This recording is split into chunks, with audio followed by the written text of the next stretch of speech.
The regular season is officially over. Me and Doug will break down exactly what we saw this entire year, what went right in some of the situations, but what went mostly wrong, and what you can expect going forward. All today on the Locked On Hornets podcast. We're Locked On Hornets, part of the Locked On Podcast Network. Your team every day. In a minute, cuz we live.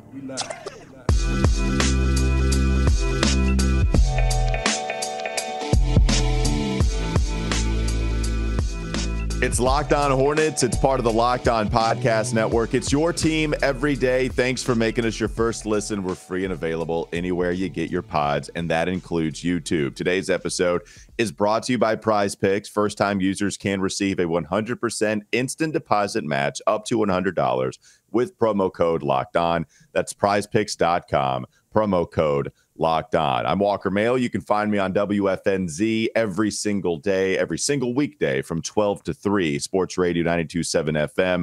I'll be out there for Exit Media Day coverage early this morning here on the East Coast, 9 a.m. Steve Clifford will be speaking to media, and then the players will be rolling in. We'll have you covered not only on WFNZ, but also right here on Locked On Hornets. And so will that Substack that you visit every day now, Every Hornets Boxscore. You can find it on everyhornetsboxscore.com, curated by one Doug Branson, who you see on YouTube. How we doing, Doug? It is the final. We're done. No more regular season games. And it was a doozy, baby. 2022, 2023. As much as I'm proud of us for sticking with it every day, it was a grind. You picked up more Hornets responsibility with your Substack. This was the year you picked up more. Above all else. It's a weird bet. Yeah, it's a weird, No, but listen, I've had a good time. And yeah. Look, I think obviously this season is not ending like any of us wanted it to end. But there have been a lot of promising developments as we close out the season. And it felt a lot like these last two games against Houston and Cleveland were sort of the baby that gets older and then turns into an old man and becomes a baby again. Like it just feels like full circle. We had Kai Jones chucking up three-pointers, missing them badly. We had lots of just terrible offense. I mean, it felt like Summer League all over again. But there were great moments. In fact, in that game against Cleveland yesterday in the afternoon, you had Mark Williams, you had Bryce McGowens, and each of them scored a career-high 22 points. You had Svi Mikhailuk, who probably shouldn't, in a regular situation, be taking as many shots as Svi Mikhailuk has been taking, but he's also shown elements of his game that are super interesting. Teo Maledon, the young point guard. I really can't believe how young he really is. Because he plays so maturely. He plays so much older than his actual age would indicate. And the Hornets have to figure out what his future with the organization is, but I think they found a little nugget there. So there have been all of these little nuggets, and if the lottery treats us right, I think there's a lot to be hopeful for as a Hornets fan. Yeah, so we'll go down at least this weekend, do the big picture stuff, and tell you what kind of coverage you can expect ahead at the end of the show before we get to the lottery, before we get to the actual NBA draft process. But you're right. This is what Eric Collins said on the broadcast yesterday, Doug. It's something very similar to what you did when he said, I'm telling you what, Hornets fans, if you need something to look forward to throughout the summer, it is the fact that Mark Williams went for 22 points and got you a double-double, also grabbing 10 rebounds. It's the fact that Bryce McGowens, another draft pick from this past year, so your first and your second round pick, they both got you 20 points in this last game of the regular season, where if Mark Williams is showing you a couple of blocks and his specialty, which is the defensive prowess, Bryce McGowens not only got you 20, but he also got you 10 free throw attempts where he hit 9 of them. So he's showing you his special skill that we've already talked about, as Bryce McGowens has been giving you double digits. Not only did Bryce give you 20 against the Cleveland Cavaliers, he also gave you 16 against the Houston Rockets in their second to last game of the season. This is where, look, I'm not trying to cover up dirt. It's like literally trying to hide the elephant in the room. Like, okay, put it over here. You can't see it. Everything is so sparkly and everything was fantastic this season. At the end of the year, though, it is nice to see your draft picks. If the goal is to get out of this because of what you've done for the future, Mark Williams, Bryce McGowens, both of those guys did look good over the weekend. And in particular, Mark, you did answer one question that was desperately needing to be answered for quite some time. And you feel great about your center for the future right now. Well, you feel great about your starting center for the future. Yeah. I would still have big questions going into the offseason about the depth that this team has at center, okay? Because if we've learned anything... Let's get the starter, then we can get the depth. It starts with the starter. There's no doubt about that. But I think my larger point would be that the mistake I think that the team could make this offseason is to think that, the injuries really hampered us, but had we not had the injuries, we would have been okay. And I said the same thing last offseason, which was to think that, if we just run this thing back one more time, that things will be different. I think that would be a fallacy. And I think they still have some improvements to make at the center position. Mark Williams is making improvements, but is not fully formed as a player, despite a good end to his rookie season. And I think they have depth issues. And hopefully they can address those in the offseason. But I love what I'm seeing out of McGowens. I mean, I think he has go-to scoring potential. He's got to knock down a few more shots. He's got to hit his free throws. But the fact that he can get to the line as often as he does is super promising when you're talking about a guy that you're going to be looking to score seemingly at will and put together a couple of baskets. I mean, to me, that's one of the most exciting things that's developed at the close of this season is, hey, McGowens gets more responsibility. We've seen him play minutes in more experienced lineups, and those experienced lineups don't tend to pass him the ball or didn't tend to pass him the ball this season. So it was nice to see him take a more lead role in the offense, and I think he handled it super well. Yeah, I will say this before we move on and kind of go more so recap over the entire season, look at some of the veterans and how they did. If we wanted to mention James Bouknight as another young player that you are going to be paying attention to this offseason and beyond, not as hot of an end as he did against Chicago when he performed and got 22 points, 21 against Toronto, 20-point loss. But James Bouknight still gave you a pretty decent outing. It was an unexpected opportunity for Bouknight because of, yes, even for the Hornets standards, a lot more injuries to end the season. 8, 6, and 12 is what Bouknight will end on. 33% from the field is the most he would shoot in 2 of those 3 games. The other one he shot 30. And the three-point shot, as we were talking about, with him throwing up a lot from beyond the arc, 2 of 6 against Toronto, 0 of 5 against Houston, 2 of 8 against Cleveland. So not the best of endings there for your first-round pick. And Kai Jones from, another first-round pick from a couple of years ago. I had an interview with him on FNZ. The guy's awesome to talk to. He will speak to details a lot more than anybody else, where even Mark Williams, he'll give you something a little every now and then. But Kai will really describe what he's working on. He talked about screen angles for a long time because of what Steve Clifford and him have, talked about in the film room. He's talked about how power forward and center, they bring a lot of the same responsibilities actually defensively. But he did say that he wanted to shoot more. He did say that in the interview. And he also talked about getting up a lot more shots. He is working on his three-point shot quite a bit with Coach Bruce, as he called him, Bruce Kreitzer, legendary shooting coach here in Charlotte. And it wasn't on display the last few games. We'll see if that's something that carries over. But just real quickly to end the first segment, Doug, your thoughts on Bouknight and Kai Jones at the end of this season, going into this offseason? They've got a lot of work to do. I mean, I don't think that there's any other opinion that you can have after watching them play this season. They've offered glimpses at what they can be, but they have yet to put together sustained success and also sustained levels of play that don't actively hurt your ability to play on either end of the floor. For James Bouknight offensively, it's the hoisting up the tough shots that don't go in at a percentage that you need them to go in to compensate for the fact that defensively he's trying really hard, and I think he's made improvements there, but he's fouling a ton.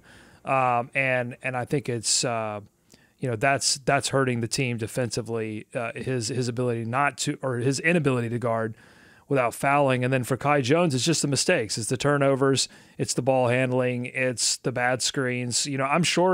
I'm sure he can talk to those details a lot because I think on some level, he's having to go through some sort of fundamental training on things that probably got even guys his age because look, guys are coming in younger, But I think even guys his age are a little bit more seasoned on and have an understanding. It seems like, probably whatever opportunity the team gets, they're taking Kai Jones to school a little bit and trying to get this thing figured out. A lot of work to do. It's going to be a huge summer for both of those guys. And you really, I think, to be any kind of confident about their future with the Charlotte Hornets, you're going to have to see some major improvements from them in the summer and in Summer League. Yeah, it's going to be a while before we get there, but we will have you covered every step of the way here on Locked On Hornets. A couple more segments to go coming up next on the Locked On Hornets podcast. Don't go to sleep on the Hornets just yet. We'll start to take a look at some of the stories surrounding the vets on this squad. And Nick Carboni, he joined us last week to give us some of the storylines he won't forget. Doug was out that day, so we'll get some of Doug's thoughts on the storylines he will not forget from this past season. This episode is brought to you by PrizePicks. It's a daily fantasy website or app where you can pick 2 to 6 players, and if they score more or less than their PrizePicks projection, you can win up to 25 times your money on any entry. There's no competing against other people. It's just you versus the projections available, and they offer projections on any sport you watch. I mean, any sport you watch. NBA, NFL, MLB, men's and women's college basketball, soccer, esports, NASCAR, tennis, disc golf, Euro basketball, cricket. There's so many more. Go check it out. Entries can be made in 60 seconds or less. It's really that easy. You also have safe and fast withdrawals, and they're currently operational in over 30 states and even Canada. So download the PrizePicks app or go to prizepicks.com, sign up today, and play daily fantasy sports. First-time users can receive a 100% instant deposit match up to $100 with promo code Locked On. If you deposit $100, PrizePicks gives you $100. If you deposit $50, they give you $50. You get the idea. Don't forget to enter promo code Locked On and sign up for an instant deposit match up to $100. Couple more segments to go. Locked On Hornets coming up next. Is Locked On Hornets. I'm glad we have YouTube now for everybody to see just how bulked you are. Can you give us a gun show flash real quick? Oh, yeah. Me and you, man. Look at that drape. Look at these. That's 100% grade A. Look, here I am doing it. Look at these noodle arms right here. Look, they just flow. Yeah, we got it. Listen. Yep. Yeah. If you want chicken wings, if you've been starving for some chicken wings, this is the show for you, folks. YouTube.com/chicken wings. It's time for more of the Locked On Hornets podcast. So if you look at the Hornets' official record on the season after their win against Cleveland, they do end on a positive note, 27-55. And look, Doug, 27 wins. I said this when they had 26, and before the end of the season, of course, picked up that last one. It's more than you would think the fourth best odds would get at the end of this particular year, where everybody was so scared that it was going to be Tankapalooza, and everyone was just going to bottom out as much as they possibly could to get what is known as a generational prospect in Victor Wembanyama. But the Hornets were entrenched in that spot, and that's what's also interesting, where you had, goodness gracious, 10 games to go, and there was really no way that the Hornets were going to catch Orlando. Portland came down a little bit, too, over there on the West Coast. Detroit, they have a 10-game lead. Detroit became so egregious. They did not subscribe to the memo that Adam Silver sent out at the beginning of the season. As soon as they got some injuries, they're all right, let's fully embrace it. Shameful.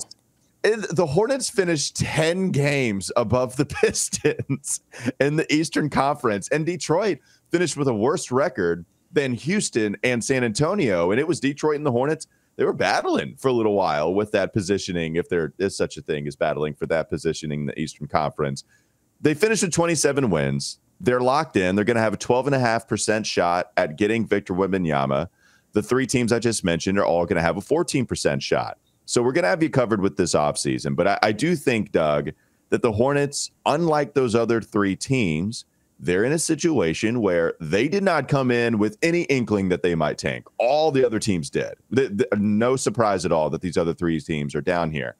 Surprised that Charlotte is the 4th worst team in the league. But again, it's all because of the injuries. LaMelo played 36 games. We know how badly it was. Miles Bridges, we did not expect to be arrested for felony domestic violence. So many other injuries to account for. Because of some of the veterans that they have on this squad, Victor, Scoot, Brandon Miller, Amen, Asar, any of the Thompson twins, whatever the rookie is that you draft in the lottery, they're going to come into a situation where they have veterans to work with. And I do think that is going to benefit whatever the rookie is with their playing time, playing with grown-ups rather than playing with just a bunch of young players and, essentially playing with your glorified G League team that is up in the big leagues, playing in the association. And we'll just see what kind of veterans they have in store going forward, because they do have a lot of personnel decisions to make. Yeah, well, I think what's odd is that didn't Vegas have the Hornets at 32 wins at the beginning of the season? Do I have that number right? Do you recall what Vegas had? I think it was more, and people bet the under pretty hard, but maybe I'll look it up. But yeah, I think maybe that was your bet. Maybe you thought 32. But yeah, if it was indeed 32, then and had they hit that would have landed them the fourth worst odds in the NBA. So because the Trailblazers ended with 33 wins, so it really wouldn't have changed things all that much. You're talking about 6 more wins, and it wouldn't have changed the Hornets' fate. Yeah, I mean, the Pistons were shamefully tanking. The Hornets lost to the Rockets and couldn't get anywhere near the Pistons. They lost to the Pistons twice. The Hornets lost to the Pistons twice and couldn't get anywhere near the Pistons in that race. So, look, and the Hornets, I think, are more than likely not to dispatch head coach Steve Clifford unless you have a situation where the ownership structure of the team changes and they feel like they want a clean house. Then, maybe you see Steve Clifford go at that point. But right now, all signs point to, them keeping Steve Clifford, because honestly, I think Clifford's done an admirable job keeping this team together and really drama-free and playing hard despite all of these injuries. I've joked this season that it's been an even more difficult season to endure, because teams that I traditionally look to in the NBA to say, well, it could be worse, teams like the New York Knicks, who are right now 5th in the Eastern Conference, and the Sacramento Kings, who are always the team as Hornets fans you can look to and go, well, they're our brethren in irrelevancy. Well, now they've made the playoffs. Now the Hornets have the longest playoff drought. So you have all these teams floating, to the top that I've traditionally looked to for solace. I thought I was doomed, and then Minnesota comes along. Minnesota right now, the 8th seed in the Western Conference. They've got a play-in game to play, but they are absolutely unraveling. Jaden McDaniels, the brother of former Hornet Jalen McDaniels, punches a wall, fractures his hand. This is the final game of the season, right before this massive play-in game for the franchise. And then you got Rudy Gobert, the guy that they gave up a zillion picks for, getting in fights on the sideline, throwing punches at a teammate. So look, if the Hornets do get competitive in the next year or so, let us all just hope that it doesn't come apart at the seams right at the ends, and they get good, but at the expense of the entire team trying to fight one another. Just real quickly, the over/under was 36.5 set this season, courtesy of DraftKings. All right, so that would have put them. Well, that would have put them right at that would have been worst case scenario, honestly, because then you would have missed the play. You would have been the Pacers at that point, one game above the Pacers. Yeah, that would have been. I would take. Unfortunately, it's been a tough season, but I'd take what's happening now over that for sure. Yes, that's exactly right. I would rather have the 4th best odds than go 36 wins and then get in the middle. And it is the worst spot to be in. But also, Doug, you mentioned all the drama, which was plentiful on the last day of the regular season just yesterday. Not only did you have the situation in Minnesota, but how about our Lord in our year 2022, 2023? Mason Plumlee getting in it with Bones Highland with the LA Clippers. Mason Plumlee's out here. Had a bogey to pick. That's amazing. Chastising dudes. I love it. And then so that is a storyline that I will not forget this year. The fact that Mason Plumlee had his breakout NBA season in was he 33 when he was traded, something like that? Maybe younger than that, but either way, a veteran that we did not expect that type of play from. Got a 2nd round pick. The Hornets did the right thing. They traded him. A contender wanted him for some center depth, and so they got Mason Plumlee. And the dude was hitting up pull-up left-handed jumpers. That is a thing that happened for Mason Plumlee this year. I didn't on top that. of his That's increased free throw percentage with his left hand as well. That is something I will always remember. I mentioned it with Nick. I literally have the left-handed jumper T-shirt. What's another couple of storylines that you did not get to share on the episode we had with Nick? Well, I just wanted to give you a little number context, because we've said the word injury about 1,000 times this season. Everyone understands that injuries have been a factor, but I thought I'd just share some numbers that really, I think, send this home. Are you ready for these numbers? I'm ready. You probably should sit down. If you're driving, I would suggest pulling over before I read these because these are going to trouble you, okay? These are the missed games pre-tank. So everybody sitting for, essentially all the veterans sitting, even if they probably could have played. Some of them probably could have played, but they were sitting with injuries, okay? This is missed games pre-tank. Cody Martin, 69. LaMelo Ball, 50. Kelly Oubre, 28. Gordon Hayward, 26. Dennis Smith Jr., 22. And here's the number. Games, this is the number of games with less than 3 major rotation pieces out. So this is a number of games that I would consider the Hornets healthy enough where injuries are not an excuse. When you've got less than 3 major rotation pieces out. Okay. Even 2 is significant, but I got you. That's totally fair. For the Hornets, right? Yeah, I'm even kind of being I'm being generous because yes, we talk often about how in the NBA you really do need multiple superstars in order to sustain injuries to major rotation pieces outside of those superstars. The Hornets have one borderline star in LaMelo Ball. He's an all-star, but still growing. And so they really can't sustain multiple injuries to major rotation pieces. But this is the games with less than 3. 18 out of 82 games. I mean, that's so many. Yeah, it's crazy. Nuts. It's nuts. You have zero shot. You really do. You have zero shot. You can argue all day long. I hear you. If you wanted to say that the Hornets weren't going to be good anyway, that's fine. Whatever. We don't have any proof.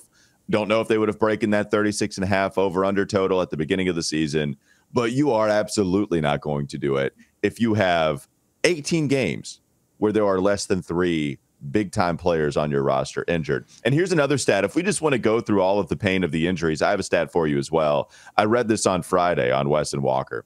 Here are the top 5 leaders for you in games played this season. Top 5, okay? PJ Washington, 73 games for him. That's something probably understated about PJ, the fact that he was the healthy guy until the very end of the season. JT Thor was second. JT Thor participated in the second most amount of games this year in 68. Iron Man. Nick Richards, 64. Terry Rozier got 63. Mason Plumlee, Jalen McDaniels, dudes that were traded at the deadline, were 4th and 5th or tied for 5th with most amount of games played for this team. They were traded. Thank you for your service. They got 56 games under their belt, and they were in the top 5 most games played for the season. That's why they were traded. They were traded because they were playing in too many games. They were making us too good by, having their bodies be functional and available. And yeah, I mean, look, the injuries have been ridiculous. The franchise does feel cursed, but all it takes is one lottery ball to go the Hornets' way, and all of a sudden the Hornets do become relevant again. So I'm excited about that. I'll also say, too, that all of this starts at the top. This possible team sale that's looming right now, despite this draft with the generational player, I think the team sale is still the biggest storyline this offseason. And I really hope that the team does make a decision rather quickly on which way that's going to go. And even if that Michael Jordan decides to remain as the majority governor of the Charlotte Hornets, I hope that if he decides to remain that he does take a more active role in the franchise, that he does in terms of both opening the checkbook and then just providing direction as to where this all is going. Because I think the place that the Hornets have been in, where they've been a little bit on the back foot, and there's been a lot of talk about what they can't do. I'd like a little more talk about what the Hornets can do to improve this situation. Otherwise, again, I don't know what justification I can lend to people to renew those season tickets or to buy season tickets for next season, unless they get Victor. That would be the only thing. Well, and you have exit day interviews today taking place at 9 a.m., starting with Steve Clifford. Mitch Kupchak going to be speaking to media tomorrow. That is the expected time for him. So hopefully we'll hear some decent things, as much as you can, after a season like that. All right, coming up next on the Locked On Hornets podcast. Don't go to sleep on the Hornets just yet.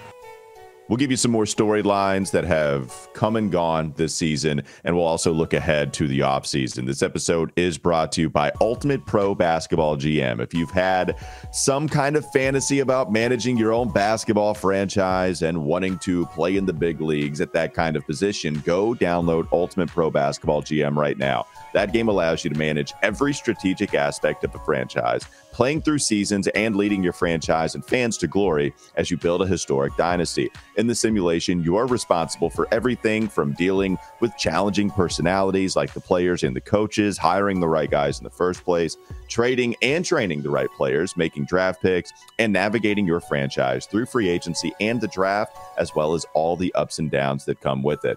Locked On Hornets listeners get a 100% free boost to their franchise too when using promo code Locked On in the game store. So make sure to check it out. Download the game. Just visit probasketballgm.com, scan the code, or look it up on the app stores. That's probasketballgm.com/ultimate pro basketball GM. probasketballgm.com, ultimate basketball GM. Start your dynasty today. One more segment. This is Locked On Hornets. And would I have liked to see a few more shards? No, I would not have. Only on the Locked On Podcast Network. Your team every day.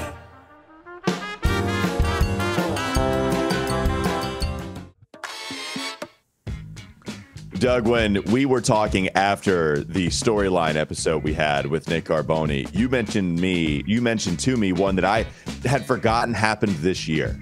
I thought it had happened like 2 years ago, but you brought to me the fact that the Kemba Walker storyline also occurred this season. Tell us more about why Kemba Walker, that storyline, will always be something you remember.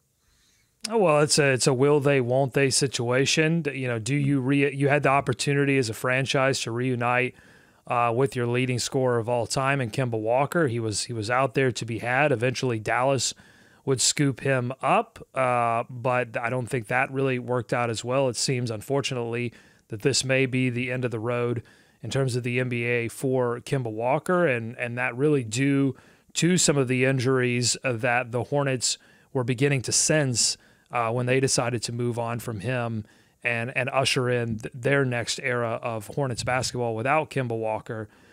So, yeah, I mean, that story was a little bit sad on a lot of fronts because the only reason that it even was a question of will they, won't they, is because the Hornets did have a hole at the point guard position in terms of depth. Like, they've got it figured out with LaMelo Ball. That's their starter. There's no doubt about that. But when LaMelo Ball is out, who's responsible for handling the ball? They didn't have an answer to that question. And I think you and I and a lot of people that pay attention to the Hornets were really focused in on the center position because it's been so bad for so long. And I've called it franchise malpractice that they've gone in to multiple seasons now without a really true answer at the center position, especially from a defensive standpoint. But all of us got okey-doked because none of us paid attention to the fact that, hey, they don't really have a great answer at backup point guard, and they only figured one out. They got lucky in that they figured it out at the very last moment, picking up Teo Maledon and Dennis Smith Jr. Well, Walker, can you imagine what this team would have been? It might have been Detroit level bad had they not been able to get some defensive prowess and some rejuvenation of a career from Dennis Smith Jr. and then just some kind of out of the blue organized basketball from Teo Maledon and some three-point shooting that I don't know existed, that I don't know OKC knew existed. Dennis Smith Jr. shot threes pretty well. So, but still, even with those two minor success stories, the injuries piled up on them, and they too often relied on guys that aren't point guards to play point guard, and that had domino effects on the entire season. When you asked Terry Rozier to do more with the ball in his hands, he turned it over and he didn't shoot well. When you asked Gordon Hayward to be point guard, to be facilitator, his shooting went down. His offense went away. And so that meant that when you combine that with the fact that LaMelo Ball actually brings a lot of positives to your offense for obvious reasons, you combine all that together, and it meant that when LaMelo Ball was off the floor, the Hornets were generally a disaster on the offensive end. Yeah, nobody could set anybody up. That was the problem. They had become so used to playing with LaMelo, who, yes, had his injuries in his rookie season, but actually was relatively healthy last year, was LaMelo. And so you got to get used to LaMelo as your point guard, setting up Gordon Hayward, Terry Rozier, anybody on the squad. And then he only plays 36 games where you can't even develop a rhythm, too. I mean, it would be different if LaMelo missed all of his games and then came in and played the last 36 or vice versa. But what happened was he was in and out constantly. He would come back and then he'd go right back out, suffer another ankle injury, steps on a fan's foot. PJ Washington lands on his foot. And then all of a sudden you have the bad injury that would keep him out the rest of the season where there was something a little more serious. But he was constantly in and out. And, I asked Terry Rozier about the rhythm and how hard it was. He said it was difficult. He said his role doesn't change. He kind of, brushed it off his shoulder.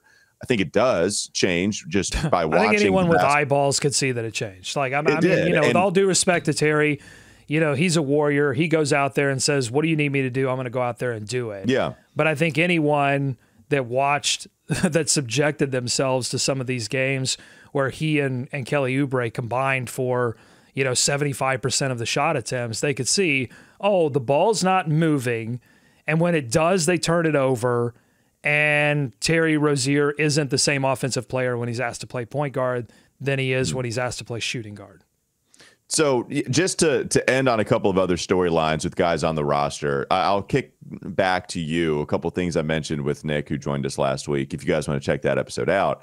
PJ Washington playing 73 games in a contract year. It's a big storyline, ups and downs, hot at the beginning of the season, a big old win against Golden State, 30 points, and then, would level out, but then really ended the season strong until he got hurt and could not play the last few games. And also, Doug, the two guys I'd like to shed light on the most this season, it's PJ and it's also Kelly Oubre. And I think Kelly Oubre is the player he is. I think he stepped up in situations for sure. I think Kelly Oubre also, he changed a little bit at the beginning of the season. He was attacking, he was shooting the mid-range, wasn't just chucking from deep, right? Like I think there was a real noticeable difference. That guy won the Rick Bonnell Media Award and deserved every single bit of it. And Kelly, all thoughtful every single time he stepped up to the podium and on the court. It's not some selfishness pounding of the chest when he's excited that he made a play himself, although I'm here every single second for that when he's dunking on you and then pointing in your face. I love all of it. But he's excited, noticeably excited when a teammate makes a play. And this season went about as bad as it could from a veteran standpoint. No one wants to finish towards the bottom like you did in a season where you're expected to win. But Kelly's come out, says he wants to stay in Charlotte. He's been there for his teammates. He's been there to put on a show as much as he could when he did step out on the court, even post-injury, right? Like, this is someone that came back from injury and then also was giving you everything you had. I think Kelly Oubre, definitely a guy I want to shed light on this season for the year he played for the Hornets, maybe his last one. Yeah, for sure. I mean, it's been crazy to see someone who really was generally the same player for multiple years to start his career, and then to completely flip that around this season was, I think, impressive. And I also think it's a testament to Steve Clifford's ability to come in a little bit on short notice and learn people's games, and then talk to players about, like, hey, maybe if we do this, it can lead to great things. So, yeah, I mean, I thought Kelly Oubre did an admirable job considering the circumstances, and I think all of these guys, you have to evaluate them. If you want to evaluate them fairly, then you have to understand, what they were being asked to do and why they were being asked to do it. PJ Washington was asked to take on a significant portion of the offense when so many of these players were down, and to his credit, and I think to his wallet's benefit, he stepped up to that challenge in a big way. Now, there are elements of his game that I would love to see improve in the offseason. He did not play perfect basketball by any stretch of the imagination. I think you can pin a couple of these losses on PJ Washington's clutch, late game ability to grab rebounds, to sort of stay aware, to stay in the moment. I think he's got to focus in on that. I would love to see PJ Washington on a team where, you are healthy and you've got some talent around you and PJ Washington suddenly becomes a third or fourth option, I'd love for him to be a better option late in games offensively, where you throw him the ball and you go, that guy's going to knock down a big shot. He has one of the better field goal percentages in all the NBA, given like 50 shots in clutch time. Yeah, there were just moments this season I thought that it didn't, and talking about the roller coaster, really, it's less even about the end of games and more just about like, okay, he fired up a lot of shots in the first half and then the second half he goes away. That's, maybe more consistency of play is what I'm really looking for there. Yeah, which is in PJ's game. Yeah, for sure. Yeah, and he took over the role this season of guy that got back cut the most from, I think he took that mantle from Miles Bridges this season. So there are moments, and again, I'm just saying that everybody on this team really needs to evaluate themselves this summer and improve, because I don't think anyone played perfect basketball this year. No. And there are some built-in excuses, but I think if these guys are smart, they'll avoid all of those excuses and go into this summer preparing like it's the most important summer of their NBA career. Yeah, no doubt about it. I mean, hopefully, yes. There's a lot of work to be done all across the board for the Charlotte Hornets, and we'll get some answers today about what they plan to do, and then we'll see if that action actually carries out as the offseason goes on. We'll have you covered as well, by the way. I'm going to be out there at the Spectrum Center, going to be out there all day, and we'll be retweeting from the account, the Locked On Hornets account. We'll be doing that from our own accounts as well. Doug will have something for you on everyhornetsboxscore.com, and you can check us out live from the Spectrum Center, Weston Walker on Sports Radio 92.7 WFNZ. We appreciate you making us your first listen, as you do every weekday. Now, again, make your second listen Game to Game NBA. It's every moment, every top performance, every result. Locked On Game to Game covers every game from across the league with local analysis that only Locked On can deliver. Follow Game to Game on Locked On NBA, available on the Odyssey app, YouTube, and wherever you get your podcast. Have a great rest of your day. We'll be back with you tomorrow.